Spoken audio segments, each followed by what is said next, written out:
Madame, Monsieur, bonjour. Ravi de vous retrouver en cette matinée du 23 avril 2022. Il est 9 heures et nous serons ensemble jusqu'à 10h30. Mina Abed est déjà parmi nous. Mina, bonjour. Bonjour Noah, bonjour à tous. Comment ça va? Ça va? Réveillé? Oui, À moitié. à 90%. Ah, ça va, 90%. Ça va, 90%. Ça va. Ouais, Ça va, c'est la forme alors à 90%. Oui, non. Oui, non? Oui, non.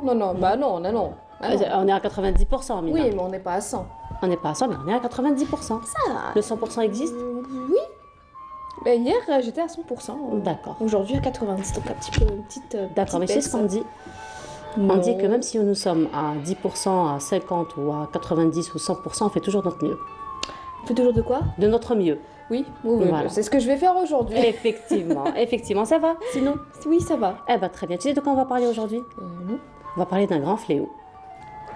Oui, d'accord. On va parler d'un Il y grand en a fléau. beaucoup. Il y en a beaucoup, mais cette fois-ci, c'est un fléau qui touche plus l'environnement et l'environnement marin particulièrement, puisqu'on va parler de pollution marine. Et ben, tu sais que les études ont démontré que 80% de la pollution marine provient de l'activité sur Terre.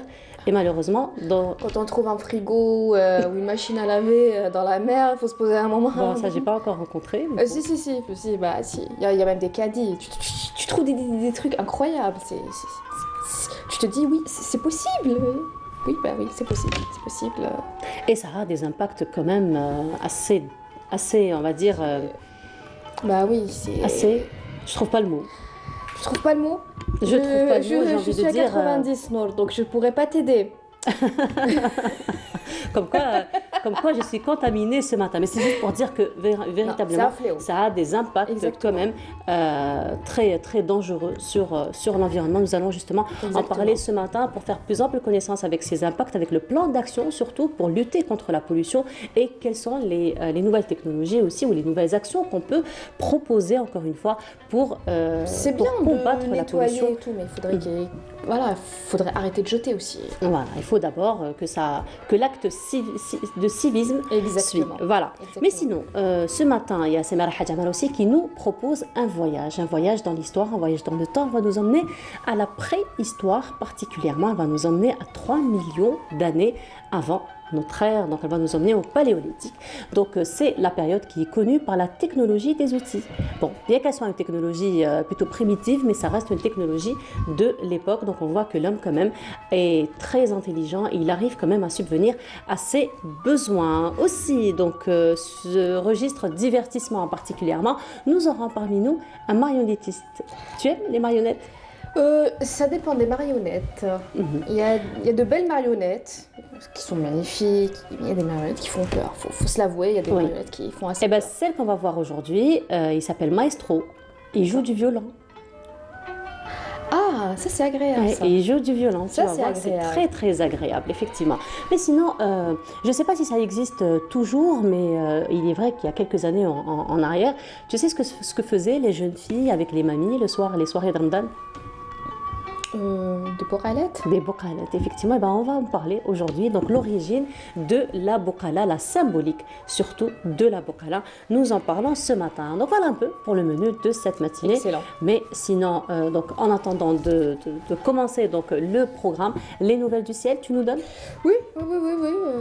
Bien sûr, évidemment. Bien sûr, même à 90%. Même moi, je suis pas convaincue. Voilà, même si à 90%, Mina Raabed reste toujours généreuse. Donc elle va nous donner les nouvelles du ciel et ce sera juste après le jingle.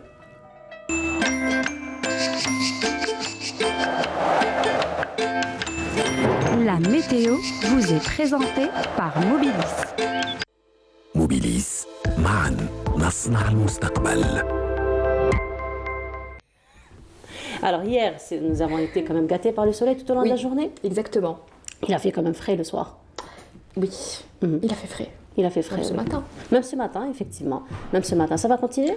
Le soleil? Le soleil? Au sud, oui, mais au nord, un petit peu. Un petit peu. Un petit peu. On aura quelques nuages? Oui. Quelques pluies? C'est possible. C'est possible. Ah bah voilà, donc bonne nouvelle quand même pour les pluies. Oui, si elle tombe. Ouais, si elle tombe, ouais. Si elle tombe, c'est une bonne nouvelle, oui. Mais sinon, ça tombe ou ça tombe pas? Mais on verra. On verra. Allez, on verra l'après-midi. On verra l'après-midi. On verra l'après-midi. D'accord, donc ça, tu nous donneras la nouvelle à partir de midi? Oui, à partir de midi, je te donnerai la nouvelle. Ah, c'est parfait. C'est parfait. Donc comme à l'accoutumée, je vais pas rater le midi. Comme d'habitude. Mais sinon, pour la matinée, On va voir. allez tout de suite. On va découvrir un petit peu la journée. Tiens. Très bien. Voilà. Ah ben voilà, quand même, Mina. Oui, elle est bah toujours oui. aussi généreuse. J'essaye. Bien sûr. À 90%. Allez, c'est à toi. Merci beaucoup. Alors, bonjour à tous. On sera pour cette journée de retour des nuages à l'ouest et au centre du pays. Un ciel dégagé, partiellement voilé vers la partie est avec des vents assez forts vers les Aurès, des vents accompagnés de soulèvements de sable, des vents également assez forts vers les côtes ouest et centre, des vents pouvant atteindre les 60 km/h, notamment vers les côtes ouest. Et puis sur la partie sud, ça sera un petit peu comme hier, un ciel dégagé du Nord Sahara vers l'extrême sud en passant par le Sahara central, le Gard et le Tassili. De fréquents soulèvements de sable vers l'extrême sud le long des frontières algéro-maliennes et le Haut-Gard. Les températures de cet après-midi seront de saison avec sur la moitié nord 22 degrés du côté d'Oran, 23 degrés à Alger. On notera 26 à Constantine sur la partie sud, 32 degrés Hassim sur 31 degrés Gardaya, 30 à Béchar, 32 degrés Tamarasset, 35 Janet et enfin 42 degrés, ce sera la maximale pour l'extrême sud. On passe tout de suite à l'état de la mer pour cet après-midi. On notera une mer agitée sur l'ensemble des régions côtières avec des vents entre 40 et 50 km/h vers le centre et l'ouest du pays, entre 30 jusqu'à 40 km/h vers les côtes est. On passe tout de suite au continent africain pour cette journée. On notera des nuages, des averses, des orages également du côté de Nairobi, Kinshasa en ciel voilé à Addis Abeba, ainsi qu'à Bangui côté Mercure. On notera 32 degrés à Abidjan, 30 à Kinshasa, 23 à Nairobi et enfin 26 degrés à Addis Abeba. Encore une fois, excellente matinée et à tout à l'heure midi.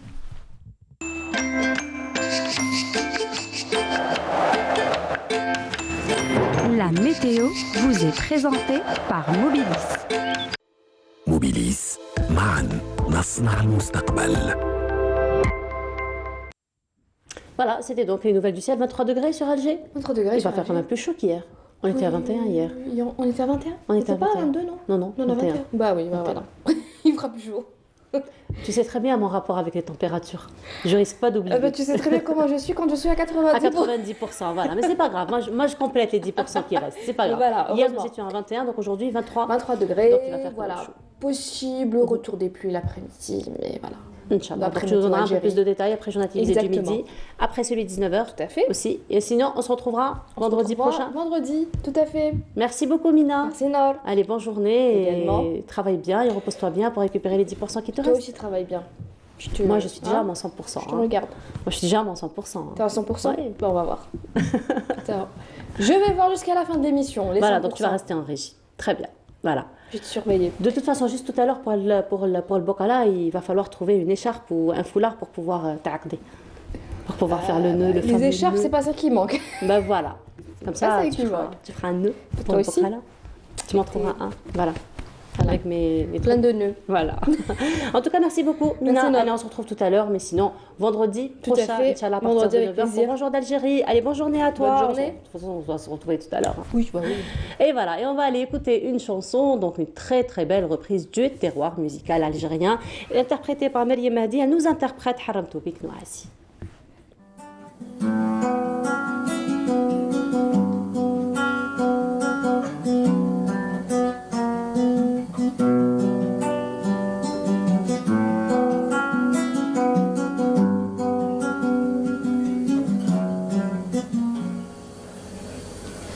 حرمت بالواسي أميرة الريان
نتوحش الحبايب خوفي من الرقيب نتوحش الحبايب خوفي من الرقيب ويمسى قلبي دايم من شدة اللهيب يا جملة الحبايب راني وحدي غريب حبي عملها بيا ورماني للقفار حبي عملها بيا ورماني للقفار حين تصفر العشية بتفكر الديار يا ربي توب عليا وابعد عني الغيار حرمت بك نواسي أميرة الريان حرمت بك نعاسي أميرة الريان وبحت بك ناسي وصرت لغولان وسالت دمعي كاسي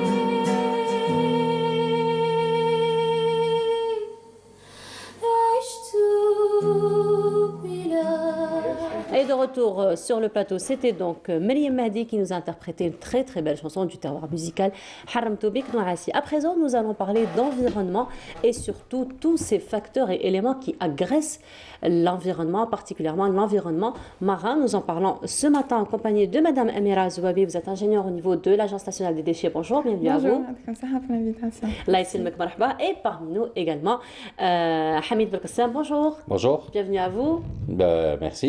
Ça va? Oui. Très bien. Il ne reste pas grand-chose pour Ramadan. Toutefois, on va le regretter après. On va exactement. Après, après, ça tombe toujours sur la conscience. Toi, chaud. Voilà. Oui, voilà. Pourvu qu'on sera là, Inch'Allah, Inch'Allah. aussi pour les autres Ramadan. Voilà. Alors, mais sinon, aujourd'hui, on va parler un petit peu de la pollution marine. Donc, on voit que finalement, aucun espace n'est à l'abri des déchets. Alors, justement, quelle est l'origine finalement des déchets marins? Les déchets, la pollution marine est une problématique complexe. Donc, les déchets, ils aversent vers le milieu marin. Donc, ils viennent de sources différentes. L'Agence nationale des déchets a fait une étude de caractérisation des déchets marins et côtiers qui a duré 1 an, toutes les saisons, l'exercice 2019-2020, pendant l'exercice 2019-2020, pendant toutes les saisons, les 4 saisons.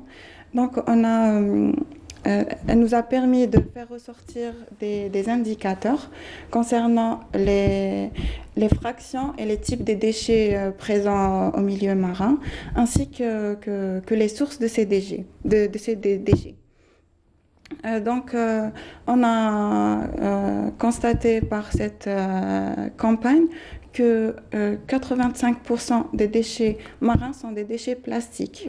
Bien sûr, il y a d'autres types de déchets, les déchets métalliques, les déchets textiles, papier, carton, d'autres types de déchets.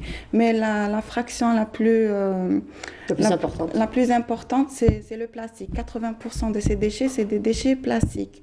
Et plus de 80% des déchets marins sont de provenance tellurique, donc générés à terre déjà, de sources différentes, des activités et de plusieurs activités à terre déjà.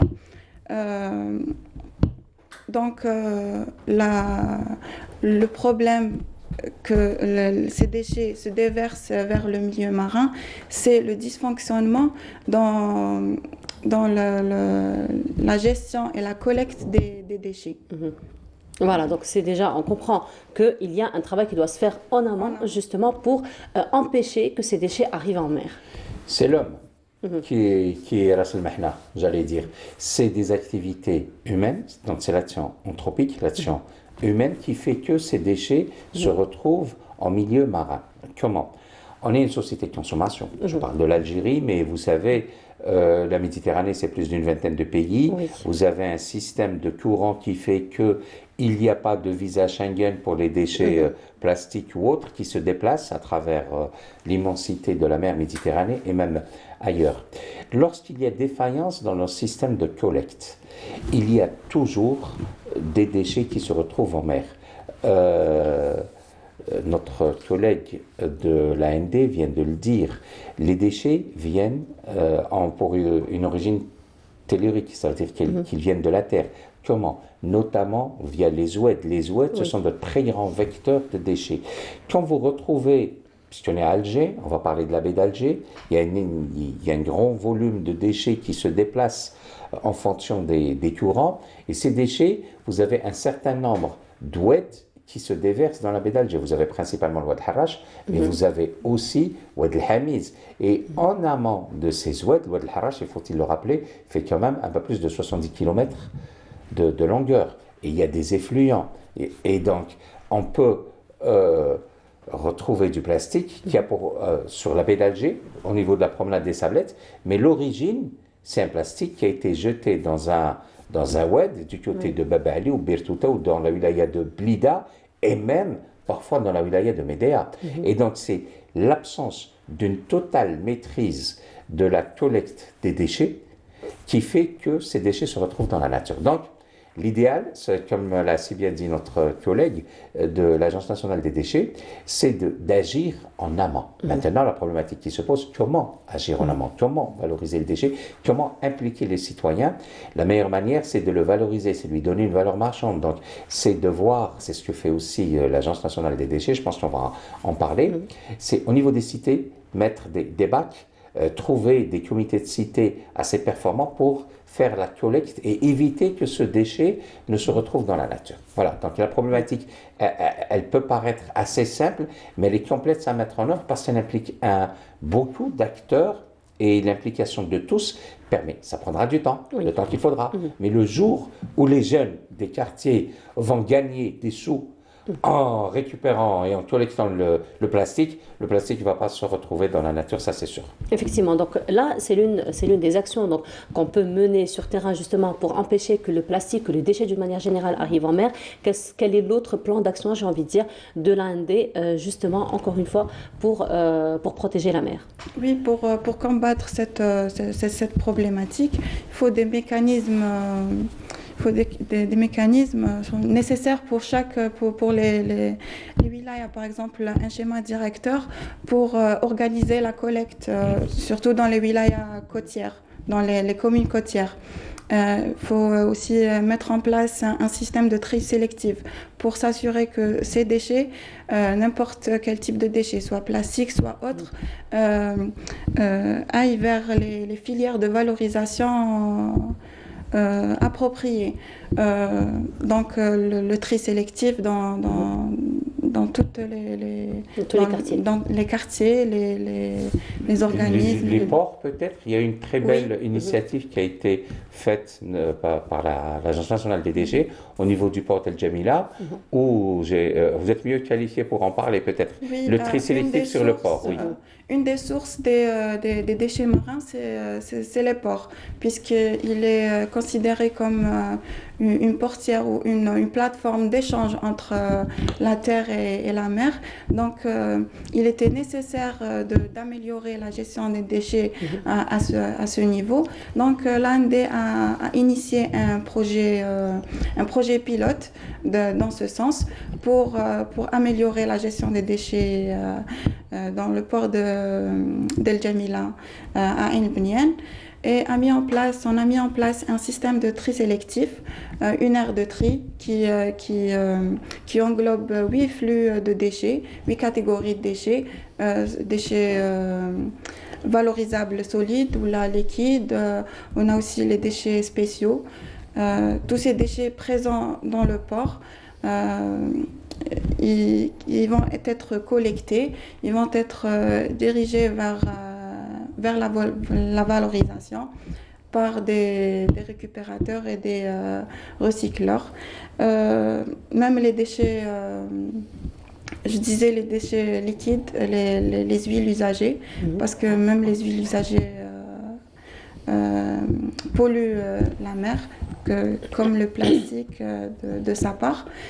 Et cette ère de tri, elle est au profit de tous les acteurs présents au niveau du port, les restaurateurs, les usagers et même les pêcheurs. Quand les pêcheurs ils pêchent, ils ne ramènent pas que des poissons, ils ramènent aussi des déchets avec des déchets. Oui, c'est une place.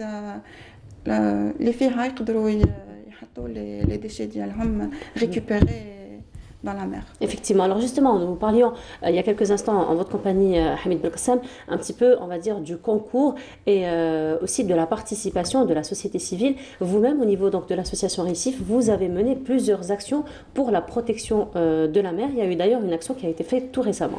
Oui, en fait, c'est le dernier samedi de chaque mois. C'est l'opération qui a commencé, ça fait un peu plus d'une année. C'est l'opération Une bouteille à la terre. Oui. C'est quoi le principe? Les enfants, chez eux... Donc on comprend que l'éducation commence déjà c'est les futurs, pardon. Oui. C'est le futur citoyen de demain.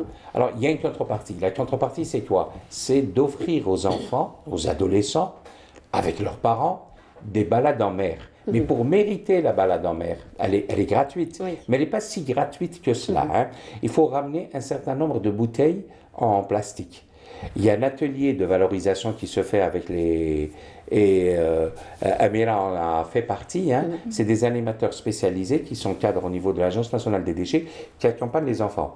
La neutralisation du plastique commence par le premier bambino, j'allais dire, l'enfant. Le premier enlève l'étiquette, le deuxième le bouchon, le troisième l'anneau, et le dernier voit qu'est-ce que l'on pourrait faire. Parfois, c'est d'autres animateurs qui font un objet d'art, des travaux de la peinture pour valoriser, ou alors il y a un recycleur qui vient et qui montre aux enfants qu'est-ce que l'on pourrait faire, l'aboutissement final de ce déchet. Donc, rien ne se perd, tout se transforme. On peut, par la suite, faire une balade en mer, et les enfants sont tellement contents de la balade qu'ils vont se dire « Ah tiens, la prochaine fois, je vais ramener plus de bouteilles pour faire une balade un peu plus importante. » C'est ça le principe. L'AND fait autre chose qui a un meilleur impact. C'est au sein même des cités. Les récupérateurs, recycleurs, collecteurs fabriquent des cages où le PET est géré. Ils viennent, je ne sais pas si c'est la fin de la semaine, la fin du mois, ça dépend des volumes, et ils achètent au comité de cité ces volumes de plastique et ça va mieux gérer la cité. C'est comme ça qu'on va trouver des bennes, des bacs, des rosiers, payer le jardinier de la cité, ainsi de suite. C'est une opération qui commence à faire tache d'huile. Il y a un certain nombre de cités qui souscrivent et je pense d'ici la fin de l'été, peut-être qu'on aura des résultats, n'est-ce pas? Oui, Inch'Allah. On a des comités de quartier qui viennent vers nous, qui veulent mettre en place le tri sélectif, surtout pour le gisement plastique. Et on les met en contact avec un récupérateur recycleur qui, lui, vient mettre un bac, une cage, une sorte de cage spécifiquement pour les bouteilles en plastique. Et il la récupère par chaque mois ou à la fin de... Quand elle est bien pleine. Elle est bien pleine. Voilà. Alors, justement, là, nous parlons un petit peu de la pollution marine. C'est vrai qu'on n'a pas beaucoup d'importance à la pollution marine, comme c'est le cas sur la Terre, parce que nous sommes confrontés finalement aux déchets sur la Terre. On passe par un quartier, c'est pas très propre. Donc c'est du quotidien. Voilà, c'est du quotidien. On est très vite impacté, ce qui n'est pas le cas pour la mer. Et pourtant, la mer endosse. Et donc, il faut dire qu'il y a, on va dire, un réel tas de déchets dans la mer. On a vu quand même des photos qui circulent un petit peu sur les réseaux sociaux. Ce sont des photos quand même qui font peur, j'ai envie de dire. Alors justement, aujourd'hui, quel est l'impact, ça peut être qu'un impact désastreux malheureusement, sur la mer? Vous savez, quand on parle avec la communauté des pêcheurs, ils se plaignent toujours. il y a de moins en moins pardon, de plastique dans les filets. Il y a de moins en moins de poissons dans les filets et plus de plastique. Ce plastique est produit par l'homme, il ne vient pas de l'espace. D'accord. Et chaque année que Dieu fait, les volumes de plastique sont de plus en plus importants. D'où l'idée d'aller vers des systèmes de pêche qui cibleraient le plastique. Techniquement, c'est faisable. Qu'est-ce qui pose problème? Qui est-ce qui va payer? Le pêcheur, lorsqu'il sort, il a des frais. Il a une embarcation, il paye le carburant, il paye le personnel, il paye les assurances, l'entretien. Donc, c'est des charges fixes à l'année. Et logiquement, le retour sur investissement, c'est le poisson. Il n'y a pas de poisson. Est-ce que qui, avec quel financement, avec quelle taxe, ou puiser de l'argent pour permettre à ces pêcheurs de sortir en mer, non pas pour prendre que du poisson, mais pour pêcher du plastique et après revendre ce plastique à une structure qui pourrait le valoriser ou le neutraliser. Ça, c'est possible. Il y a des pays qui l'ont essayé. Il faut que nos amis du ministère des Finances trouvent les finances nécessaires. Il y a un fonds national de l'environnement et du littoral sur lequel et dans lequel on pourrait puiser pour notamment dans les petites localités où les pêcheurs n'ont pas de très grands moyens pour aller faire de la pêche hauturière, de leur permettre de faire de la pêche de la pêche des déchets marins à proximité de leur port de pêche ou leur port de plaisance. Ça, c'est possible. Encore faut-il trouver les financements. Alors là, c'est une solution effectivement qui est possible. Ça existe dans quelques pays. Oui. D'ailleurs, nous avons une vidéo dans ce sens.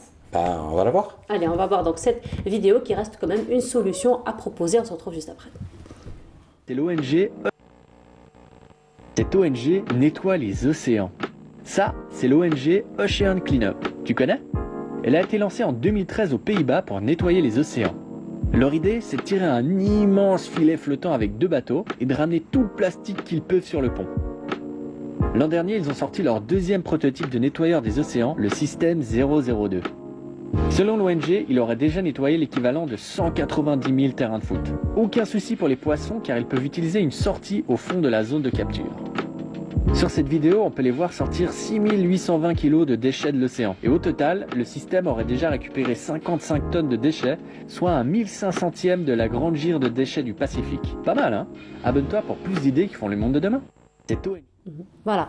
Donc, ça fait peur quand même. Hein. Ça fait peur, mais je pense que Mlle Zaoui va nous expliquer ce qu'on pourrait faire avec ces déchets. Hein. À travers le monde, il y a 55 tonnes dans cette vidéo, enfin du moins avec cette ONG. Tout se ONG. recycle. Hein. Voilà, donc 55 tonnes du moins avec cette ONG, donc il y en a certainement plus. Justement, quel est le devenir après de ces déchets? Oui, il y a certains déchets qui peuvent être valorisés. Ici en Algérie, les filières ne sont pas encore développées, mais j'ai vu en France, ils faisaient ça, ils recyclaient ça, ils récupéraient les plastiques et par exemple produire des montures de lunettes, oui, des maillots pour les sportifs, les stylos. La valorisation est possible. En fait, ce sont les incitations financières. Comment cette ONG est arrivée à récupérer du plastique en mer? C'est grâce à une embarcation. L'embarcation, c'est des frais.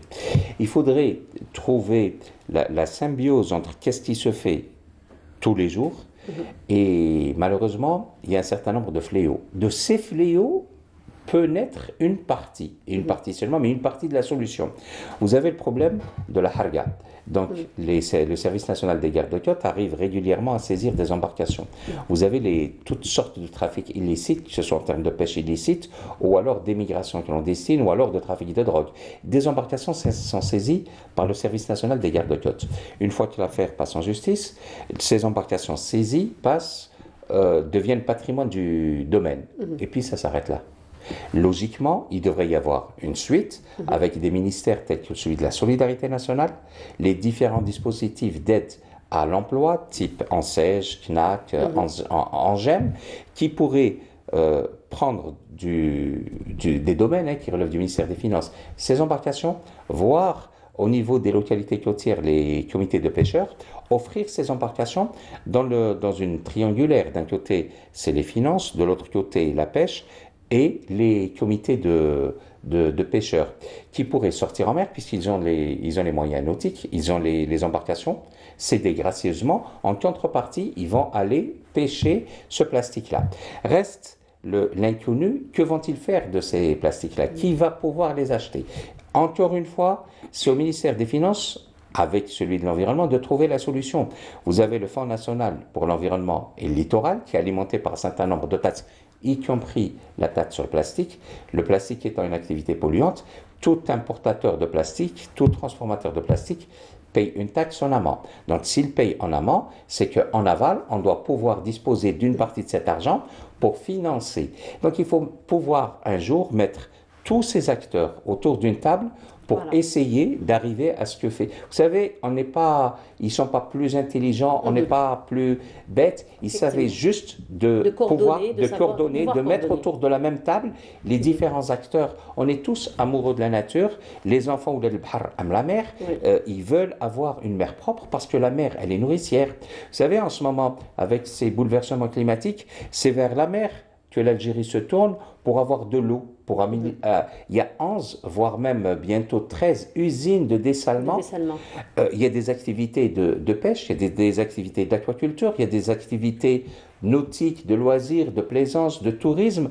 Il y a un certain nombre de choses qui se font sur le littoral. Or, ce littoral, s'il n'y a pas une action concertée pour en prendre soin, on va pas pouvoir, avec la pollution, vous allez régulièrement, les stations de dessalement, les usines de dessalement s'arrêtent. Pourquoi? Parce qu'il y a des déchets, parce qu'il y a de la turbidité. Et donc, quand les stations de dessalement s'arrêtent parce qu'il y a des problèmes de pollution, on n'a pas d'eau. On n'a pas d'eau parce qu'en amont, on n'a pas su gérer nos déchets. Voilà. Voilà, effectivement. Alors, nous avons parlé il y a quelques instants de l'impact, malheureusement, des déchets sur la mer. Et là, nous avons une autre vidéo où on voit un peu cet impact. Donc, je vous laisse voir ces images. On se retrouve juste après.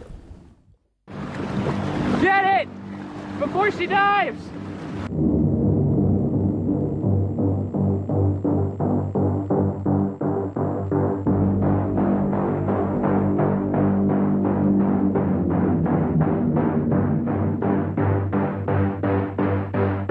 It's right there! Sam, right there! Get it! Swim!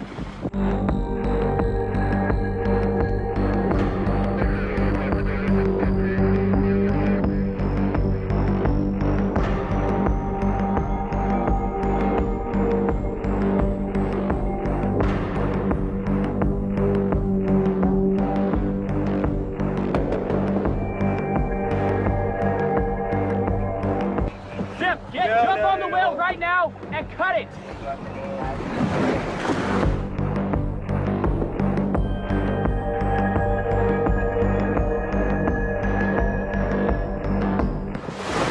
Oh! Did you get it? Voilà, finalement, il a réussi à couper le pneu. Donc, c'était un filet? C'est un filet. C'est un filet. Ça fait partie de ce que nous appelons la pêche fantôme. C'est quoi la pêche fantôme en termes très simples? Lorsque le pêcheur jette son filet, le filet c'est quelques milliers de mètres carrés quand même, et que le filet s'accroche à une épave, à un rocher, le pêcheur, le chalutier notamment, est obligé de couper en surface, et c'est 2000, 3000, voire plus, 1000 mètres carrés de filets se retrouvent souvent à la dérive. Ils vont continuer à pêcher, à emprisonner notamment du poisson, mais aussi des cétacés. On l'a vu avec cette baleine-là. L'idée, c'est de pouvoir, nous l'avons fait au niveau de l'association Récif un certain nombre de fois, on continue à chaque fois que nous avons les moyens, parce que ça nécessite une logistique, c'est d'aller récupérer ces filets, les neutraliser, les remonter. On a eu à travailler avec une dame que nous saluons en passage du côté de Sbala, qui a transformé une partie de ces filets en des filets que nous avons exposés ici même, des filets de provision pour éviter les sacs plastiques. Donc, c'est monsieur et madame vont aller faire des achats avec un filet de pêche recyclé. Lorsque les filets sont un peu plus imposants en termes de mailles, on les offre aux collectivités locales pour pouvoir recouvrir les remorques de ramassage des sacs poubelles. Et vous savez, quand on a beaucoup de dodans en Algérie, Oui. hein, beaucoup de ralentisseurs, et quand le camion qui n'est pas une benne tasseuse passe sur le ralentisseur, il laisse une partie de la cargaison.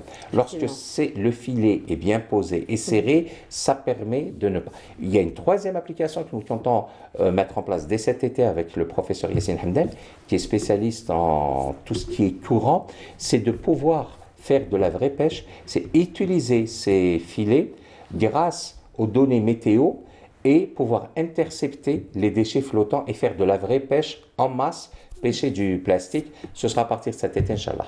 Voilà, alors ce sont toutes des solutions quand même qui sont faisables, donc on comprend que c'est faisable, juste une bonne volonté et surtout un travail de collaboration, de coopération, de coordination qui doit se faire pour arriver au moins à faire renaître, on va dire, la nature, à ce que la nature revive. L'environnement, c'est l'affaire de tous. Oui. Toutes les Algériennes, tous les Algériens aiment aller l'été, se délecter et profiter des plaisirs de la mer.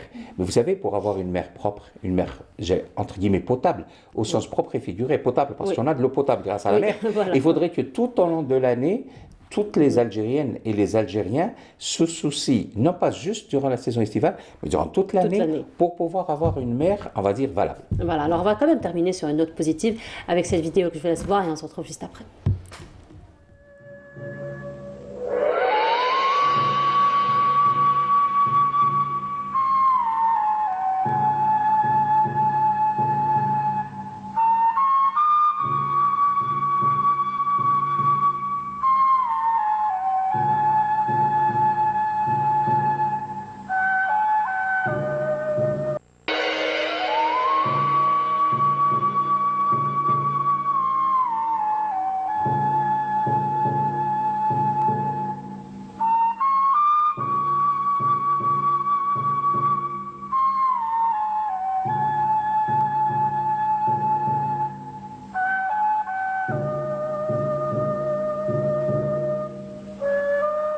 Et voilà, une magnifique bande de poissons, comme quoi, une belle danse. Une mer débarrassée des déchets, ça fait des poissons heureux. Effectivement. Voilà. Des poissons heureux et des citoyens heureux aussi. Heureux, bien sûr, de pouvoir arriver à filmer des poissons heureux en train de danser. Voilà, effectivement. En tout cas, merci beaucoup d'avoir été parmi nous ce matin. Hamid Belkacem, merci encore une fois. Merci à vous. D'avoir été parmi nous. Amira Zouawi, merci beaucoup. Vous êtes ingénieur donc, au niveau de l'Agence nationale des déchets. Merci encore une fois d'avoir été parmi nous ce matin. Et on continue. Cette fois-ci, nous allons aller dans un petit voyage dans l'histoire, la préhistoire, ça vous dit? Oui, bien sûr. La préhistoire.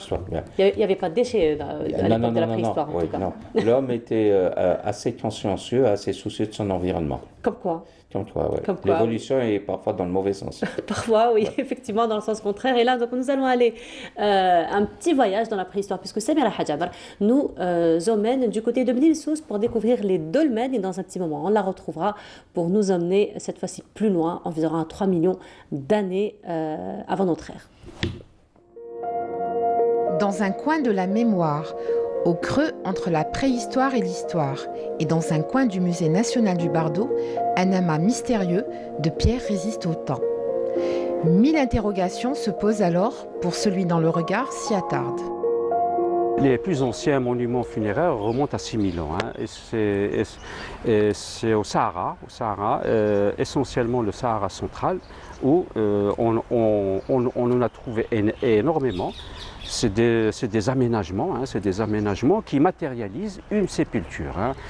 Parce qu'auparavant, quand l'homme préhistorique enterrait ses morts, il recouvrait le sol de sédiments, mais on n'a aucune indication au sol qui peut nous dire qu'il y a une sépulture. Donc, la première fois qu'on a matérialisé donc, des sépultures, des enterrements, c'est avec des tumulus. Les plus anciens, c'est des tumulus simples, c'est un amas de pierres qui forment un petit dôme, mais il y a aussi des formes plus complexes, des formes architecturales particulières, parce que ça, c'est les premières formes d'architecture funéraire. C'est 3000 ans avant les pyramides, qui sont un petit peu un stade d'évolution dans le temps. Des dolmens datés de 3000 ans nous projettent dans la protohistoire. Très peu de choses ont été dites et peu de photos ont été prises de ces monuments funéraires nichés souvent dans des champs. Les monuments mégalithiques, donc on a le dolmen, les dolmens. Il y a des milliers de dolmens, surtout à l'est du pays, mais on en trouve également à l'ouest et au centre. Au centre, c'est surtout ces dolmens qu'on a au Bardo, par exemple, des spécimens qu'on a au Bardo. Donc c'est deux grandes dalles plantées de champs avec une dalle qui couvre le monument. À Bni Messous, c'est une nécropole qui s'étale sur les berges de deux oueds, l'oued Terfa ou oued Bni Messous. Donc on a deux nécropoles de part et d'autre de l'oued. Direction le plateau de Guilloville, là où tout a commencé, là aussi où un propriétaire terrien et professeur au lycée d'Alger, du nom de Köster, a découvert en 1884 une partie de la nécropole de Bni Messous. La nécropole de Bni Messous, elle est considérée comme la seule nécropole au niveau du littoral. D'abord, il faut savoir que les dolmens, en Algérie, ils ont été les plus fouillés. Hein. Pourquoi? Tout simplement parce que pendant la colonisation, sur les militaires, quand on a commencé à coloniser l'Algérie, tout au long du parcours des routes, ils ont trouvé des dolmens. Donc la curiosité a attiré beaucoup de chercheurs, donc à la recherche des trésors, bien entendu. Mais malheureusement, ils ont trouvé uniquement que des ossements et des mobiliers. Les mobiliers, ça se résume de la poterie, à montrer modelée. Des fois, on retrouve même de la poterie tournée. Et de la parure, des anneaux, des bagues, etc., etc. Quel procédé, pour quelle inhumation les habitants de la protohistoire avaient adopté? Le mort, il est décharné de toute la chair, et puis on l'enterre une deuxième fois. Bon, il y a des procédés de décharnement, il y a beaucoup de procédés de décharnement. Soit on laisse le mort à l'air libre, et là, les rapaces et les carnassiers mangent toute la viande, donc il ne reste que les ossements, et on enterre les ossements, uniquement les ossements. Et quand on voit comment ça s'explique, c'est que les ossements, quand on fouille, on va trouver des ossements en déconnexion anatomique. Unique à Alger, la nécropole de Bni Messous mériterait d'être protégée et classée comme patrimoine national et universel. Il faut les préserver dans tous les pays du monde. Le patrimoine est un atout important dans le circuit économique. Donc c'est pour ça que les gens, les touristes, n'importe quel touriste, c'est-à-dire touriste algérien ou touriste étranger, ce qu'ils veulent, c'est qu'ils veulent voir leur patrimoine. Donc ils veulent visiter le patrimoine.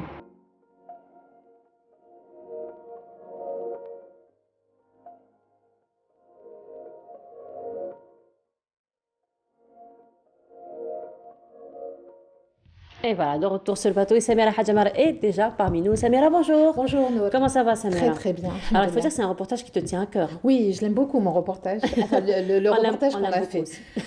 Pourquoi? Parce que les dolmens qu'on a vus à Bni Messous, sur le plateau de ce qu'on appelait avant Guilloville, n'ont jamais été filmés. C'était la première fois qu'une équipe donc, de la télévision allait sur place. J'avais réussi à trouver. Ça vous a mis du temps d'ailleurs à toute l'équipe à trouver l'endroit, à trouver les dolmens. Exactement. J'ai dû retrouver l'arrière-petit-fils du propriétaire du domaine qui était Köster et qui avait découvert lui à son époque 12 dolmens.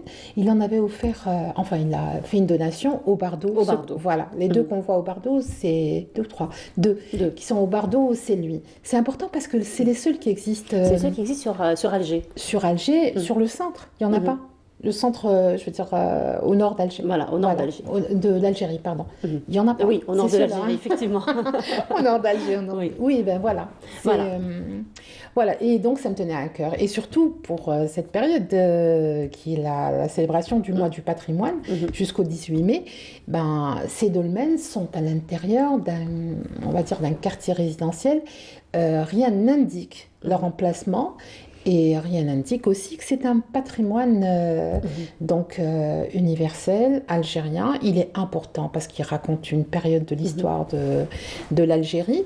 Il n'y a même pas une plaque pour indiquer ce que c'est, donc les gens les enfants jouent à l'intérieur. Ça sert aussi pour poser des cafés et tout. On l'a vu dans le reportage. Et c'est dommage. C'est dommage de ne pas les conserver. Voilà, donc on tire la sonnette d'alarme par rapport à la protection. On veut une plaque, on veut que l'OGOBC mette une plaque pour dire que il y a un patrimoine ici. Ça peut représenter une escale aussi touristique. Oui. On peut organiser dans le secteur, dans le circuit, donc dans un circuit touristique qui passerait par là-bas. C'est pas très loin, c'est à Une-Benienne, c'est pas très loin d'Alger. Effectivement, Voilà. et donc ça date quand même de la préhistoire, et c'est justement la période à laquelle tu vas nous emmener aujourd'hui. Ça date, oui, on va parler de préhistoire, on va parler d'un objet, mais on va surtout dire que l'Algérie, ce grand pays, possède un prodigieux patrimoine réparti sur tout le pays, sur tout le territoire. Et moi, ce qui m'a intéressé cette fois-ci dans ma rubrique, c'est les origines de l'homme, le premier en Algérie. Et ce qui le matérialise, ce qui matérialise son arrivée, on va dire, en Algérie, c'est certainement les outils qu'il a utilisés à des périodes de l'histoire, de l'Algérie, ou plutôt de la préhistoire. Et celui qui m'intéresse aujourd'hui, qui nous intéresse, c'est le biface. Tu sais ce que c'est? C'est quoi? C'est une pierre taillée déjà, voilà. Une pierre taillée qui a une forme ovale, pointue. Voilà, qui a deux faces. Deux faces, parce que c'est ça qu'on appelle biface. Exactement. Voilà. Deux faces lisses. Deux faces lisses, peut-être pas lisses parce que ça reste de la pierre. C'est deux faces lisses quand on parle de technologie à l'époque. Oui, voilà. Peut-être. Lisse, je ne sais pas, je ne suis pas très sûre. Par contre, sur la symétrie, oui, c'est quelque chose qui est quand même joli. Et en Algérie, il y en a plein. Il y a un gisement, que ce soit les plus reconnus, on va dire, sont ceux de Constantine, Sétif bien sûr, Sétif et surtout Aïn Boucheret. Aïn Boucheret. Aïn Boucheret. Oui. Oui, donc là où on a trouvé... Il y a Aïn Boucheret et Aïn Lahnash aussi. Voilà. Ils sont l'un à côté de l'autre, c'est à une vingtaine de kilomètres de Stéf. Et donc, c'est ça qui a classé l'Algérie, c'est une découverte majeure. La première date des années 50, mais récemment, c'est le docteur Sahnouni, qu'on a reçu même à Canal Algérie, qui a fait cette découverte. Et ça raconte 2,4 millions d'histoires de l'humanité, pas de l'Algérie, mais de l'humanité. Pourquoi c'est important? Parce que ça classe l'Algérie en deuxième position du berceau de l'humanité. Il y a d'abord l'Éthiopie, donc l'Afrique de l'Est. On a retrouvé des choses qui ressemblent, c'est la même chose. Et donc, c'est 2,6 pour l'Éthiopie, l'Afrique de l'Est, et 2,4 pour l'Algérie. Et ça va jusqu'à 3 millions d'années d'histoire. Alors, à Aïn Boucheret, ce qui se passe, c'est qu'ils ont trouvé des objets, mais aussi ils ont trouvé, quand ils ont fait les fouilles, ils ont trouvé différentes coupes, donc qui racontent aussi les époques, les périodes. Donc 1,6 et 2,4 millions d'années d'histoire de l'humanité. Voilà les chiffres, c'est difficile, Firamdan. Voilà. Avant, les bifaces, c'était quoi? C'était des galets aménagés. Des galets qui servaient qui ont été taillés par l'homme, et il a fallu pour l'homme, si on peut appeler ça comme ça, 1 million d'années pour pouvoir en faire un biface. C'est un outil important. C'est ce qui a été trouvé à Aïn Boucheret par l'équipe du professeur Sahnouni.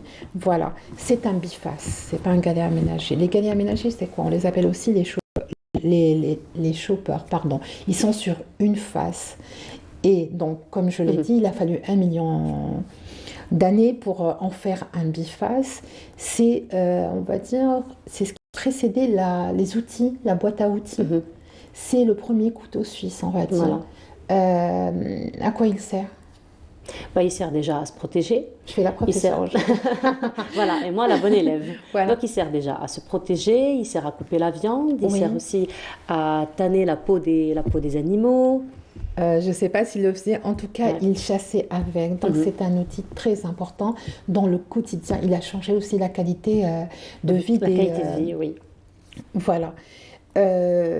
C'est un outil qui a existé, qui a été employé surtout pendant la période du Paléolithique inférieur. Alors, toutes ces informations, il ne faut pas que j'oublie, je les tiens, entre autres, du fabuleux livre de Ginette Omassi, qui est préhistorienne. et qui a écrit, bon, ça fait des années qu'elle travaille, ça fait plus je crois, plus de 40 ans, peut-être un peu plus, hein, qu'elle travaille sur l'Algérie. Elle a été au CNRS, mais elle a surtout été au CNRPH. C'est une dame qui a beaucoup apporté, elle a formé aussi des générations, et son livre est magnifique. Il vient de sortir, il fait 4000 dinars quand même, mais c'est pas grave, parce que il les vaut, franchement il les vaut. Je n'ai pas enlevé le papier. Voilà, donc on l'a vu. Et ce qu'on trouve à l'intérieur, c'est toute l'histoire de l'humanité et toute l'histoire de l'humanité à partir de l'Algérie. Parce que c'est étroitement lié. Et donc ça mérite qu'on l'achète. Voilà, je fais de la publicité. Alors, pour revenir sur l'origine... De la publicité du patrimoine. Bah oui, c'est important. C'est important, oui. Pourquoi ? Parce qu'on serait loin de se douter qu'une pierre comme ça a une importance capitale dans l'histoire de l'Algérie. Le problème, c'est quoi? C'est que quand on la déplace, on la casse ou qu'on l'emporte à la maison, c'est comme si on arrachait un petit morceau de l'identité de l'histoire de l'Algérie. L'idéal, ce serait que ça reste sur place, qu'on puisse le voir sur place. Mais au mieux, pour le protéger, il vaut mieux que ça soit dans un musée que dans une maison où ça serait limité à un certain nombre de personnes, ou peut-être qu'il serait perdu. Les gens peut-être le casseraient parce qu'ils ne connaissent pas sa valeur. Sa valeur. Effectivement, voilà. Sa valeur est si inestimable d'ailleurs que même, j'ai envie de dire, même dans répondre aux besoins déjà de l'homme préhistorique, que même les historiens et les préhistoriens ont, j'ai envie de dire, ont qualifié cette période, plutôt ce travail comme technologie à l'époque, carrément. C'est de la technologie parce que, je ne sais pas, l'Homo erectus, c'est comme ça qu'on l'appelle, à l'époque, c'est pas comme maintenant, il n'y avait pas moyen on va dire que c'était l'homme primitif, donc déjà se projeter avec un outil, l'imaginer, le façonner, ça a pris beaucoup de temps, et c'est une industrie en fait, c'est l'industrie du lithique. Voilà, alors, ce qui se passe, c'est que cet outil nous renseigne sur l'origine de l'homme, mais l'origine réelle en Algérie, on ne la connaît pas vraiment. On ne la connaît pas vraiment dans le monde, pas spécialement en Algérie. On sait que les plus anciens restes humains ont été retrouvés pendant la période de l'Achelien. Voilà. L'Homo erectus ou Homo erectus, nous, on a pu le matérialiser, on l'a découvert en fait à partir des années 1954. Et donc, c'est une découverte qui a été faite à Mascara. Mascara. C'est l'ordre de Tenerife. Oui, exact. Et tu sais ce qui le caractérise? Non. Alors, d'abord, qu'est-ce qu'on a trouvé là-bas? On a trouvé 2 mandibules. Je ne sais pas si on peut les voir. Je crois qu'il y avait une photo qui avait... avec des dents, c'est ça, je sais pas moi, c'est des mandibules, voilà. C'est ça. Voilà. C'est ça qui a été retrouvé. Entre autres, on a retrouvé des objets aussi, entre autres des oui, exactement. Et ça nous renseigne, par exemple, sur... on dit que l'Algérien, à l'époque... Il y a aussi l'image, j'ai donné une photo d'un... Reconstitution d'un chasseur. Oui, exactement. Et il paraît qu'il mesurait tous... voilà, c'est lui. Notre ancêtre, c'est lui. L'Homo erectus, si je le prononce bien. Il paraît que la particularité, c'est qu'il mesurait 1,50 m. Je trouve qu'il était petit quand même, non? Il a évolué avec le temps. Il a évolué avec le temps. Voilà. Il est quand même arrivé à 1,80 m. Voilà, on voit une belle reconstitution. Oui, ici. c'est lui. C'est lui qu'on a retrouvé à Mascara. Et c'est grâce aux mandibules qui ont été découverts qu'ils ont pu faire une reconstitution. Voilà. Donc, c'est intéressant, non? Elle est déçue de savoir qu'il fait juste 1,50 m. Il a évolué entre-temps, Samira. Il a évolué en 3 millions d'années, il est quand même arrivé à 1,80 m. Oui, même 1,70 m. Tu as raison. Voilà. Selon les périodes. Après, Belek, c'est l'alimentation. Belek, c'est la posture aussi. Il vivait dans des cavernes. C'est l'alimentation, c'est l'environnement, c'est le taux d'oxygène aussi dans l'air. Tout ça, donc, sont des facteurs qui ont fait que l'homme a évolué, effectivement. Voilà, et donc ils ont aussi retrouvé des dents. À Ain Bouchet, par exemple, l'information qui a été donnée, c'est qu'en général, donc, ces Algériens de l'époque se rapprochaient beaucoup là où il y avait des lacs, de l'eau en fait. Donc ça pouvait être la mer ou ça pouvait être des lacs. Et ça nous renseigne sur ces types parce qu'ils ont trouvé aussi des restes d'animaux, comme des rhinocéros, des autruches, des crocodiles. On a du mal à se l'imaginer à Steph. C'était plutôt un climat de savane, en fait. L'environnement ressemblait beaucoup à la savane. Ça a changé avec, j'imagine, il y a dû avoir aussi un réchauffement. Plusieurs cycles climatiques. L'air glacial aussi. Voilà. Donc le réchauffement climatique aussi qui s'est Plusieurs déroulé. cycles climatiques, effectivement. En tout cas, Samira, merci beaucoup pour ce beau voyage. Alors, toutes ces informations, là, on les retrouve et bien plus dans le livre de Ginette. J'espère revenir avec un reportage plus détaillé et des interventions de spécialistes sur la question. J'espère peut-être avec plaisir, Ginette en tout cas, toujours d'aller faire ce beau voyage dans la préhistoire. Samira, merci beaucoup. Merci. On se retrouve samedi prochain. Inch'Allah. Samira, Inch'Allah. Allez, bon courage à toi et on continue. Cette fois-ci, nous allons aller du côté de l'Est, pas très loin de cette île d'ailleurs. Nous allons aller à Mila et particulièrement pour découvrir la vieille ville de Mila, puisque c'est la vieille ville finalement, plutôt au fait, elle est aussi un petit peu délabrée. Il y a des associations qui travaillent pour la restauration, la réhabilitation de la vieille ville justement. Et c'est Ismaël Belkaidia qui s'intéresse à ce sujet, on se retrouve juste après.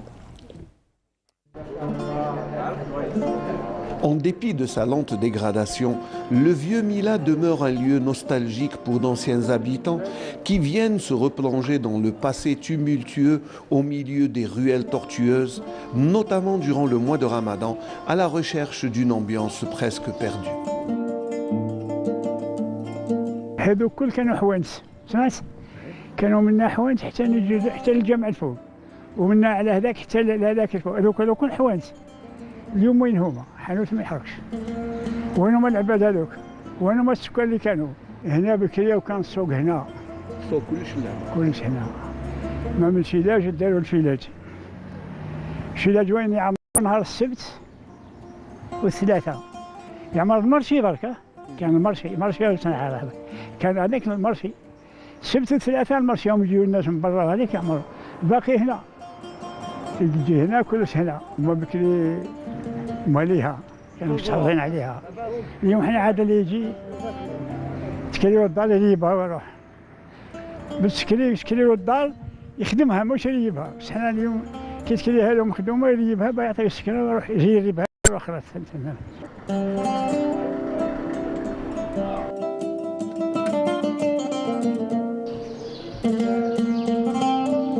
ولا كانوا الديار ولا كي قصور بكري ولا كي قصور يا ولا اليوم كي تعدي من تماني غير تكذبي لك هذا الديار تاع بكري هذو غير التراب راحت المدينه هذينا بكري كانت عامره وعامره صح الله يبارك وبها لعب وشو هذا ما كاينش راحت انا كيشوف هذاك كيجي قريب كيس انا بنصحك والله هذه هي الصراحه انا نهضر معك كما قرب العامين حنا وخرجنا من بيت الله كيشوفوا هكذا نتفكروا تقريبا الدموع تاعهم كانوا جماعه تاع بكري لي كرون لي كرون حنا معاهم يجوا مسدموا من القرار من مارشو من صغاير يباسوا يلعبوا في الخاتم خاتم هذاك والشوا كاين القهوه كاينين L'association des Amis du Vieux Mila lutte pour protéger cet héritage patrimonial d'une valeur inestimable.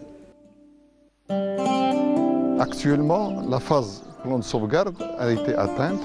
Il y a eu une opération d'étude qui a été inscrite à l'indicatif du Wali. L'étude a été achevée et le dossier a été déposé au niveau du ministère de la Culture. Et le plan de sauvegarde a été approuvé. Le site en lui-même, il est en quelque sorte préservé juridiquement. Nous sommes dans le centre de la vieille ville, la rue commerçante. La rue commerçante, c'est ça, il y avait tout genre de commerce. Des épiciers, des cafés, des cordonniers, etc. Elle était vraiment vivante, cette rue, toute l'année. Toute l'année, elle était vivante.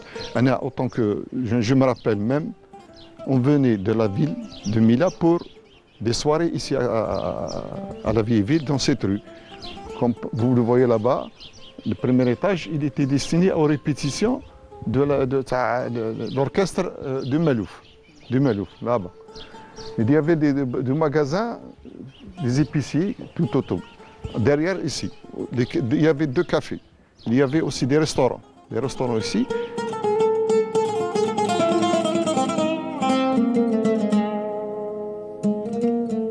chaque jour compte, puisque chaque jour il y a une détérioration. Et le vieux Mila a besoin bien plus qu'une action de sauvegarde ou une action d'urgence. Il faut une action concrète et rapide pour essayer de sauver ce qui peut encore l'être dans le vieux Mila. Et voilà, c'était donc une balade au niveau de la vieille ville de Mila. Effectivement, donc une ville qui commence malheureusement à être délabrée.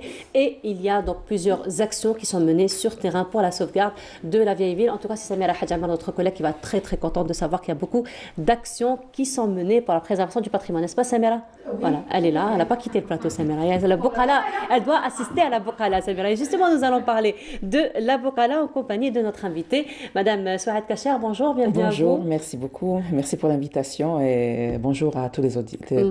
Alors, vous êtes responsable au niveau du CNRPH. Alors aujourd'hui, il est question de parler de Bokala. Donc c'est vrai que le Bokala, c'est un petit peu cette tradition orale que nous avons l'habitude donc de jouer, on va dire, entre jeunes filles et mamies, généralement, donc les grand-mères, les soirées de Ramadan.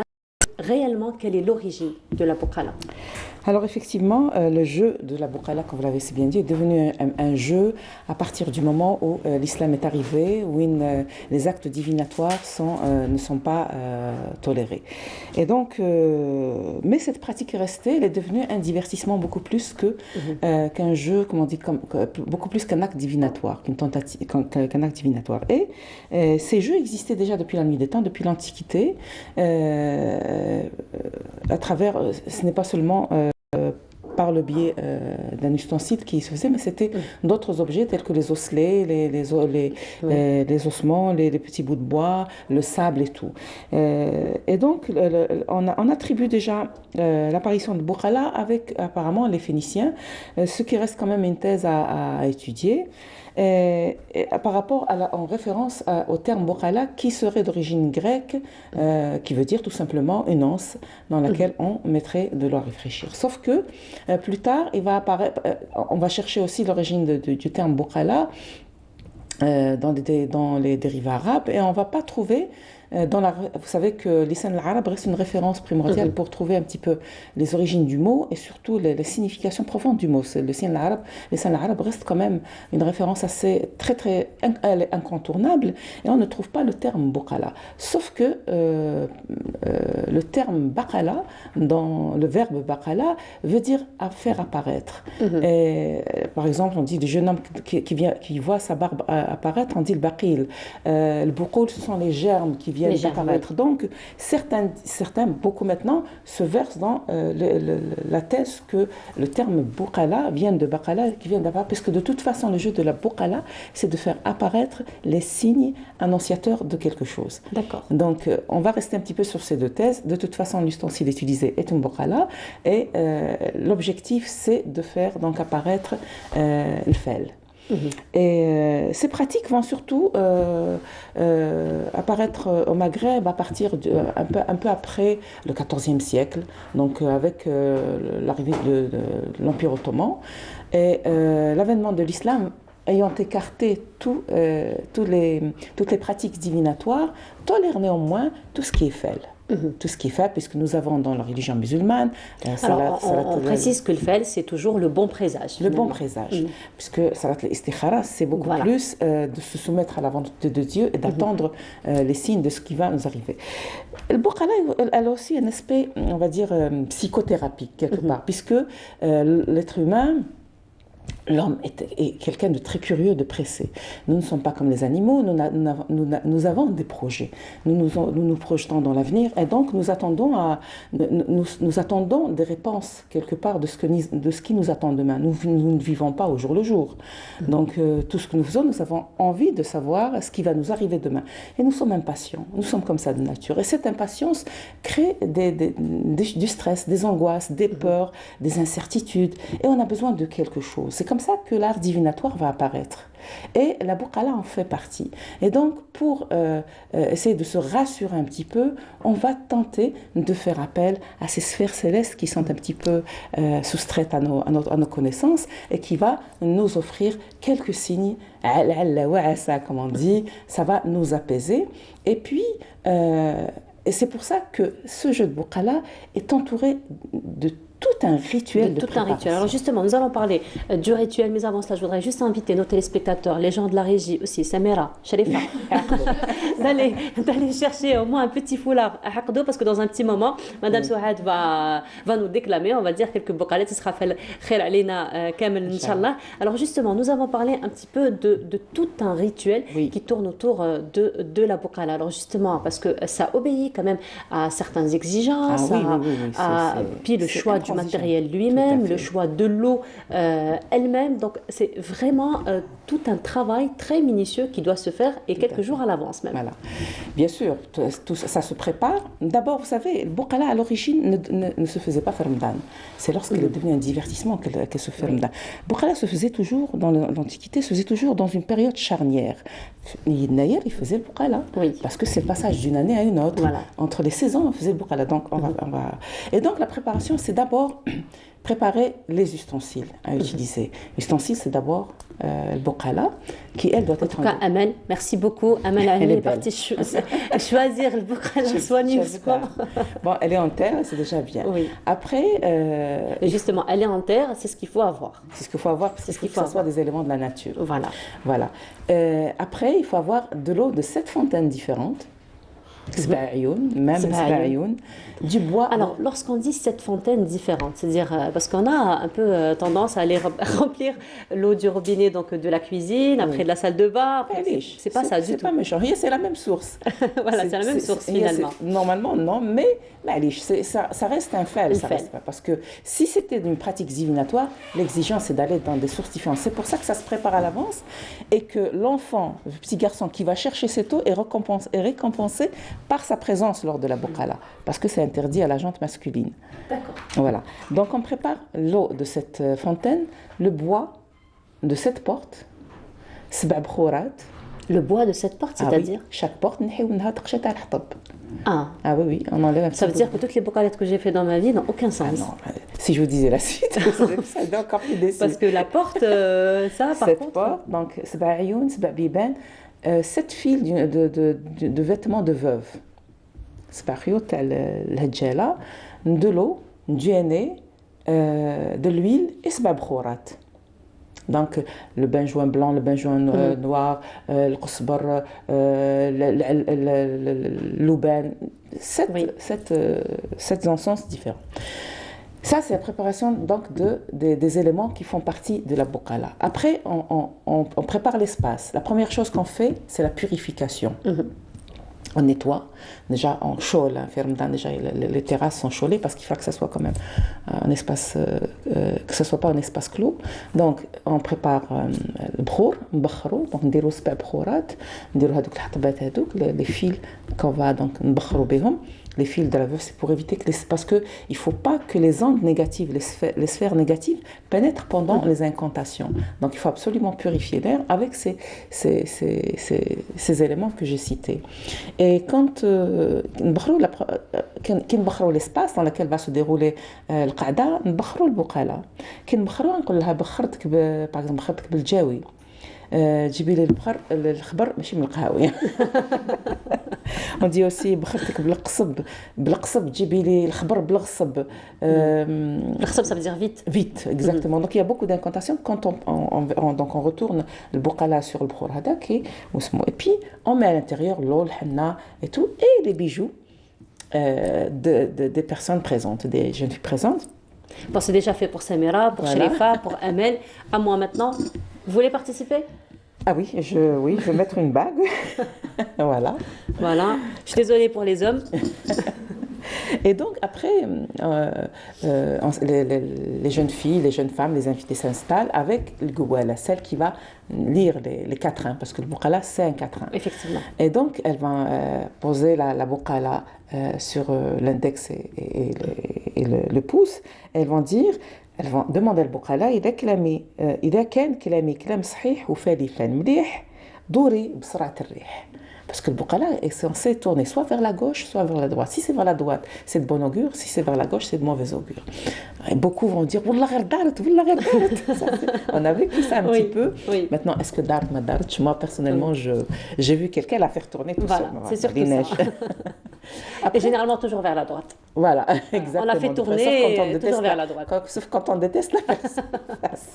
Et donc, on va commencer à lire le Bouqalat. Et là, tout simplement, on va commencer par une basmala. C'est comme ça que quand l'islam va tolérer le fal, l'idée que le Bouqalat c'est plus le fal qu'un acte divinatoire, on va le tolérer.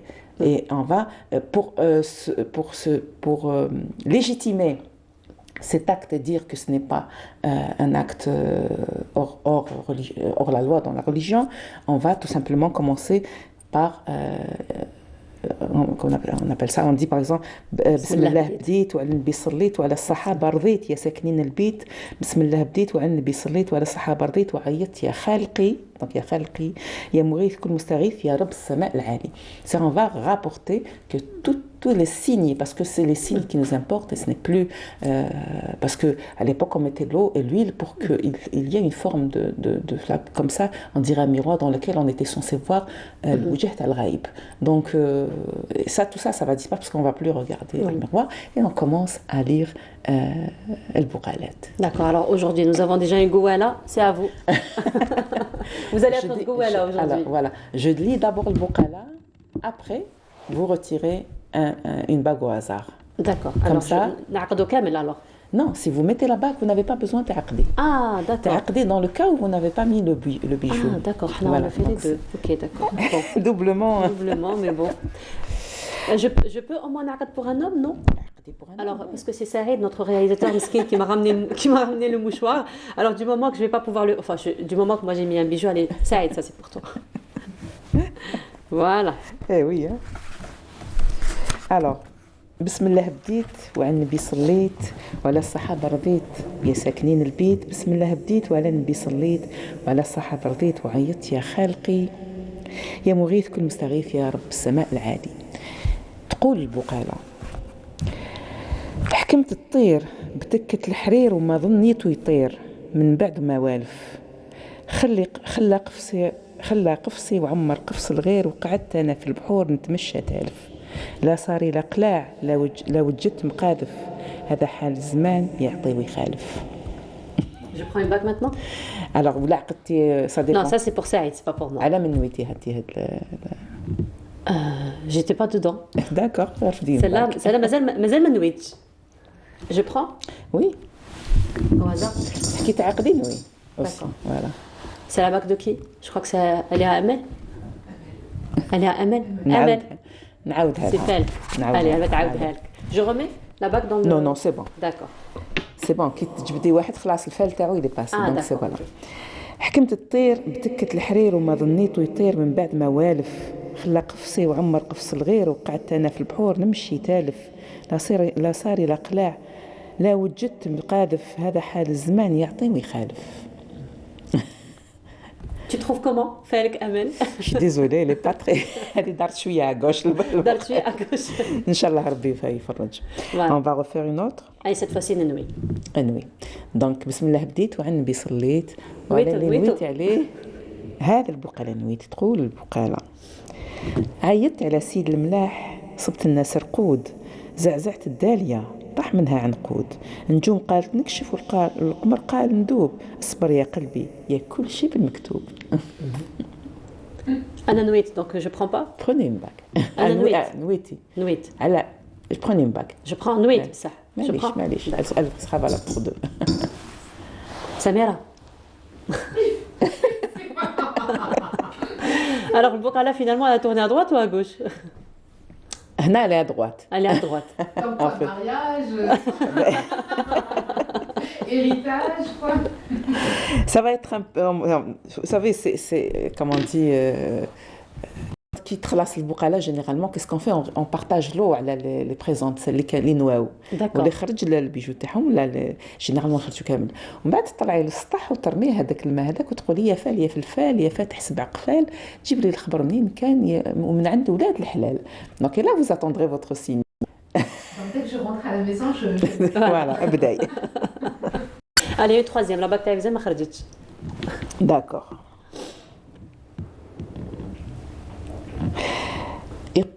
بسم الله بديت وعلى النبي صليت وعليكم يا البنات يا الولاد هذا البقالة نويت وين الطريق اللي فيها محبوبي جيبوا لي التراب من ثم نشريه نعملوا جعيبة في مكتوبي وإذا مرضوا عيني نكحل بيه حبيبي ما يسلم فيا وأنا ما نسلم فيه. Attendez, à droite, هذه. هذه sacrément à droite. Ah, c'est moi ça. Comme quoi. Ah, ça c'est moi par contre. C'est bien, elle est belle en plus. Il reste encore deux. Il reste encore deux. Il reste vous et Sherifa. Alors, on va essayer un peu. بسم الله بديت وعندي صليت وهذا البقالة on va dire على شريفة نيت بس de toute façon تقول البقالة طلبت على ربي 3 بلا مرة الحج وصلاة ودخول الجنة بكرة يحن الحنين وتزول الغمة يعود القلب زاهي والسواقي بالماء. Je prends. Oui. لا تحت في شريفة. Oui. شكون شريفة؟ شريفة c'est notre caméra woman. Bah c'est bien نعاودها لك. C'est la seule caméra woman que nous avons dans ce studio. الله يبارك نعاودها لك. طلبت على ربي 3 بلا منه الحج والصلاة ودخول الجنة دوك يحن الحنين وتزول ذا الغمة يعود القلب زاهي والسواقي بالماء. Elle est magnifique. Elle est magnifique. En tout cas, c'est vraiment magnifique. Ça reste quand même très divertissant, j'ai envie de dire. Oui, exactement, voilà. Tout à fait. Très divertissant. C'est la raison pour laquelle plusieurs familles aujourd'hui, plusieurs jeunes filles, plusieurs mamies continuent quand même à jouer le bokala, même si elle se fait quand même un peu rare. Un peu rare parce que maintenant, malheureusement, c'est un lemma qui a disparu. Il y a la télé, il y a les réseaux sociaux. Mais puis les femmes travaillent, donc elles sont en extérieur. Elles n'ont pas le temps de s'ennuyer. Oui. Elles n'ont pas le temps, elles ont besoin de se retrouver tout seules. Au travail, on est en groupe. في البوسة الغاشي, في السوق الغاشي. On n'a pas envie de se retrouver غاشي, même si c'est pour un moment aussi convivial. Mais la maison. C'est pour ça d'ailleurs qu'on cible les occasions pour pouvoir jouer à ce jeu, Ramadan, le passage d'une saison à une autre. Et... Je pense que l'année où s'est joué le plus le bokala, j'en suis certaine, c'était pendant le confinement. Oui. Je suppose que c'est là où elle a refait surface. D'ailleurs, moi, c'est comme ça. C'est là où j'ai commencé à faire mes lives avec le bokala et les contes. Donc, ça demande... Parce que c'est une thérapie de groupe. C'est une thérapie de groupe et ça permet un petit peu de se réconcilier un petit peu avec le foyer. Voilà, effectivement, avec soi-même aussi. Exactement. En tout cas, merci beaucoup pour ce moment très agréable et puis pour ce voyage un petit peu dans le temps, dans notre jeunesse aussi que vous avez offert ce matin. En tout cas, Souad Kachar, merci encore une fois d'avoir été parmi nous ce matin. Donc, vous êtes responsable au niveau du CNRPH. Merci encore une fois. Merci. Et on continue, on va se retrouver pour la dernière station de cette matinée dans un petit moment. Mais avant cela, ça va être une balade qu'on vous propose à travers ces images. À tout de suite.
De retour sur le plateau, donc après le bocalette, ça va être place aux poupées, aux marionnettes aussi. Donc les marionnettes qui nous ont beaucoup accompagnés dans notre jeune âge et elles nous accompagnent d'ailleurs. Et un marionnettiste est parmi nous ce matin. Mahdi Qasdi, Mahdi صباح الخير مرحبا. صباح النور صباح الخير bonjour واش راكي ça va؟ Ça va وانت واش راك؟ bien الحمد لله. الحمد لله. مهدي جو ما جاش مايسترو.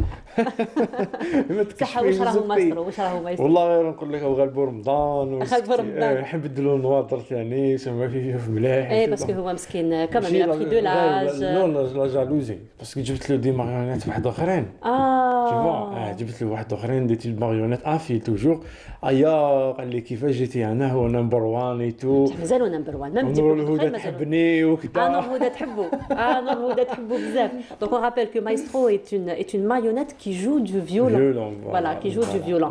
Alors Mehdi, donc il faut dire que vous travaillez beaucoup justement pour la promotion des marionnettes, pour apprendre d'ailleurs le jeu des marionnettes aux enfants, vous faites des ateliers et beaucoup de journées justement d'information, de sensibilisation, d'information sur les marionnettes, n'est-ce pas? Voilà, je travaille avec le type de marionnette parce que le type de marionnette, l'Algérie est un peu ناقص شوية, tu vois. ما نقدروش نقولوا منعدم, mais ناقص. Le mot exact c'est ناقص, malgré que كاين des marionnettistes في الجزائر. il faut باش نكونوا يعني كلار, كاين des marionnettistes un peu partout, كاين تشوف واحد في واد سوف في زاد واحد دو travail impeccable في la marionnette à fil. Il fait des oui, il les fabrique. Oui, c'est lui et mon manipulateur aussi. يخدم واحد لي بيرسوناج تاعنا تاع الصحراء, توارق, لا فام كابيل, هذاك الراجل كابيل avec مع باللبسه ايتو, اسمه عبد الكريم, هو من واد سوف. c'est ما شاء الله. Donc finalement, il fait les marionnettes, mais aussi il fait la promotion du patrimoine parce qu'il fait les traditions, les traditions. شريت العلاوي هذوك تاعنا تاع الرقاده كي شي حاجه, ما يدير هادو ما كامل. mais c'est fort, انا ديكوفريتو هذا ريسامون, ما عنديش باش ديكوفري هذا الانسان. ثاني عندنا في شلف ثاني, كاين دي ماريونيت في شلف, مي تاع شلف كاين زوج. كاين واحد يخدم والله انا جيتي شوك, يخدم افيك واحد لي نورم فريمون الله يبارك, يخدم افيك سا فام. Oui, je l'ai fait avec sa femme. Le doyen حنا c'est bien, c'est عميقادة بن شميسة. Oui, عميقادة بن شميسة. Il est de la mission في شلف. كاين mission تاني في شلف. Donc أنا je suis un jeune, جيت un peu كيما من موراهم شوية. J'ai fait ma formation au Centre national des marionnettes de la Tunisie. Parce que le centre, c'est pas parmi les meilleurs centres du monde, et le monde arabe aussi. C'est un centre qui fait vraiment de travail impeccable. Et c'est ça, les haja. Nous sommes justement en train de voir, Mehdi, des photos de votre stage. Voilà, c'est mon prof, Saad El-Mahwachi, et Walid Ousi'i. هذا وليد وسيعي parmi les meilleurs اللي يخدموا النحت, اسمه سكولتاج. هذاك وي, هذوما سي لي بروف تاوعي.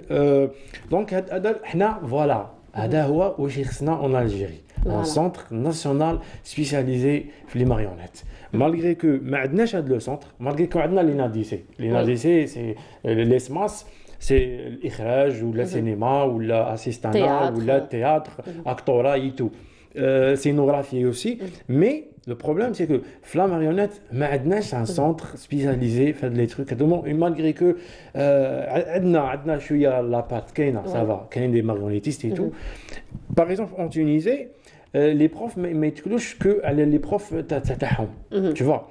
Il y a des profs qui يجيبهم من التشيك, parce que les tchèques ils sont forts sculptage. يجيبهم من l'Italie, l'Espagne. تشوفي باغ اكزومبل, شفت واحد لو سبيكتاكل يسموه مستر اكس. مستر اكس هذا سي ان سبيكتاكل مونديال معروف. تكلف له لو بيجي تاعو لو بيجي تاع سبيكتاكل شحال لو بيجي فيه, شحال ما لحقش 100 اورو, معناتها بدراهمنا بريز ملايين, سي صح, ما لحقلوش. Mais qui a fait le buzz au monde entier, le spectacle. Donc c'est faisable. Donc ce sont des spectacles qu'on peut très bien faire. Justement, Mehdi, vous-même, donc déjà, vous faites beaucoup de spectacles de marionnettes, beaucoup de théâtre de rue. D'ailleurs, pour pouvoir être justement très proche du public et avoir donc cet échange avec le public. N'est-ce pas? Donc vous organisez en ce moment des journées? Oui, voilà. On est en train d'organiser des journées. C'est les journées. لكل حال واحد الجمعيه, c'est une association de Mbouari, exactement في لابيسي دو مسكيانه. مسكيانه سي قدام Mbouari. لي جورني واسمهم الغزال الذهبي. كاين الغزال دور.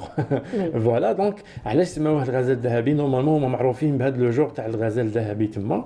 دونك هاد لي جون داروني انا ديريكتور ارتستيك تاع لي جورني.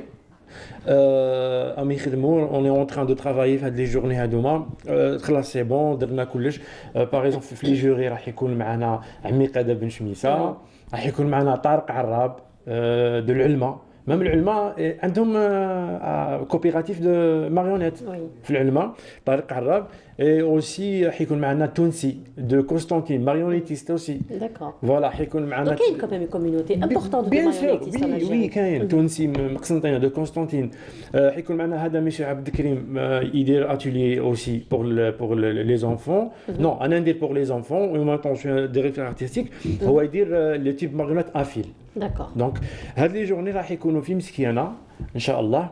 هذه مسكينه سي فيل صغيره كما نقولوا هاد لي جون راهم يخدموا باش اشرف وعبد الكريم فوالا اشرف عبد الكريم وكالكو جون معاهم. هاد لا فيل ما فيهاش كما نقولوا اسمها لا كولتور دو تياتر ولا ما عندهمش مي هاد لي جون اترافير هاد لي جون هادوما راهم يخدموا على هاد لي جون وانا راني معاهم كي معناتها ليدي قالوا لي فوالا غادي نترافاي على هاد ليدي واش تقول قالوا لي في الاول نخيروا نديروا التياتر ولا الماريونيت قلت لهم نو نديروا الماريونيت باسكو انا جي بونسي ا لي زونفون وي tu vois باسكو مسكينه كي نروحوا ما كاش البحر ما كاش وين يروحوا ما كاش كذا ما كاش ابخي لي فاكونس يغلقوا على روحهم قاعدين في الدار قلت لهم نو نتوشيو لي زونفون سي ميو باسكو اذا توشيت لي زونفون نخمو بلو تار سي بلو تار معناتها باش انت تربح بوبولاسيون اللي تطلع سي تكون تقف على هاد لا كولتور هاديه و ميم طون خممنا باش نديرهم دي زاتوليي في هاد لي جورني راح يكونوا ان شاء الله فيهم 5 جور نورمالمون ان شاء الله في مسكينه ان شاء الله Ça va se passer quand ان شاء الله لا دات اكزاكت مازال ما فيناليزاش لا دات باسكو رانا مع البروغرام ورانا نديروا ان شاء الله genre نايمو في لي ماريونيتيست algériens le maximum c'est ça l'objectif. Voilà, ça va être aujourd'hui une occasion pour lancer un appel donc tous les marionnettistes qui nous regardent peuvent donc vous contacter pour pouvoir contacter ولا la page officielle c'est الايام المسرحيه الغزال الذهبي لا باج يلقاوها يكونتاكتيونا وكامل ومام انا كون جي بيبليي لانونس هاديه مام دي ماريونيتيست دي زامي من لا تونيزي كونتاكتوني يحبوا يجوا افيك بليزير كاين دي ماريونيتيست وليد دكروب من دبي كيف سي ان تيب كي عنده دكتوراه في لا ماريونيت اي تو معناتها اي سون بور هاد لا promotion de l'art. Voilà, ils sont pour. Et Anna, je travaille pour les enfants, je ne cache pas. Anna, j'aime bien les enfants parce que c'est le pays éternel, c'est le seul investissement aujourd'hui. C'est Anna. Non, non. Non. انتم الكبار على بالك كاين un adage عباك واش يقول grand celui qui n'a pas perdu son cœur d'enfant. Oui, voilà. Donc quelque part, c'est vrai que les enfants c'est on va dire la terre fertile, c'est là où on va inculquer toutes les belles valeurs. Mais les adultes aussi, ils ont un cœur d'enfant. Bien sûr, chacun مازال فينا كي نغمضوا علينا un petit enfant quand même, مازال donc il faut s'occuper de nous. Oui, t'inquiète pas, on va comprendre le programme انتم ثاني t'inquiète pas. Donc inchallah non في le festival هذا on essaie كيفاش نقيسوا غابا كاين الناس اللي عندهم l'idée marionnette c'est que pour les enfants. Oui. Et c'est faux. C'est pour ça que je suis en train de te dire, nous les grands aussi, on apprécie. Hein. Tu sais qu'une fois, j'ai vu la production, le Centre national de marionnettes, la Tunisie, j'ai vu l'offre, le texte Le Malik Lir. Le Malik Lir Shakespeare. Oui. C'était pour les adultes. C'était pour les adultes. Oui. Et bon, on a شفت Shakespeare, Malik Lir, شفته comme un spectacle. شفته comme un spectacle pour les grands, de théâtre. Voilà. ومن بعد شفته marionnette. Et بعد جبني marionnette mieux que. Eh ben voilà. Comme quoi, c'est ce que je disais, on a toujours un cœur d'enfant. En tout cas, Mehdi, merci beaucoup d'avoir été parmi nous ce matin. On vous souhaite une très très belle réussite et un très beau succès pour ce festival et d'autres festivals, Inch'Allah. Merci encore une fois. Mehdi, salam el har. Merci Mehdi. Voilà, nous arrivons à la fin de notre émission. Merci beaucoup de nous avoir suivis. Je vous souhaite une très agréable journée à tous. Je vous retrouve avec un très grand plaisir dès demain, Inch'Allah, à partir de 9h. Au revoir.